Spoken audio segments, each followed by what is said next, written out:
This is a really poorly written amendment that is wide open for enormous consequences on taxation, on succession, on social welfare, on immigration, on whole elements of our society. Of the Attorney General's advice the day before the referendum, and that advice basically said that there was no surety that the judges and the courts would be able to clearly define exactly what durable relationships mean. There's no certainty in relation to that.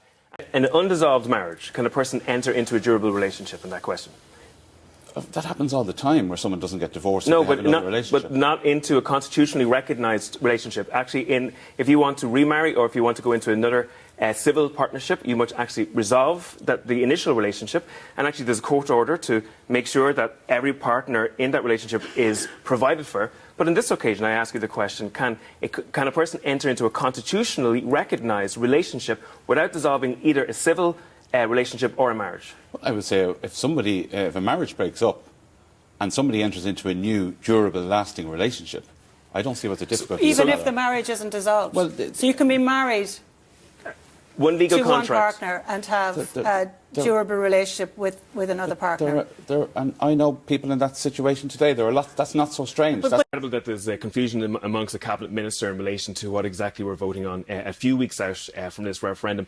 I just can't believe that the government's language on these referendums are so poor. So at the moment, the majority of people do not understand what the word durable relationships means. This constitutional amendment specifically says that care is in the family and is between family members. And I think that's an incredible slap in the face of carers. If it is passed, there will be no material benefit in relation to people with disabilities or carers. In actual fact, FLAC have said that this particular amendment is inherently sexist because in the majority of cases, it's the mothers or women within the homes that are caring for people, and because the government has insulated itself from this, it will remain the majority of cases where women and mothers will be the carers. I just think it's incredible. Like, you're going to see TDs on Mother's Day, you know, with photographs, you know, telling them how important mothers are, etc., in their lives, how central they were to their developments, and yet here we are deleting the only reference to motherhood, and we could have just included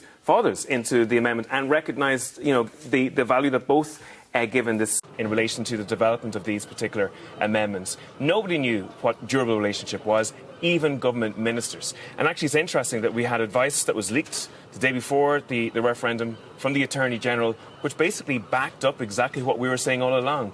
And actually, since the referendum, we found that the Attorney General agreed with us at that time and actually said that there would be confusion within the courts in terms, or lack of clarity in the courts in terms of what a durable relationship was, and also that there was no clarity what strive meant.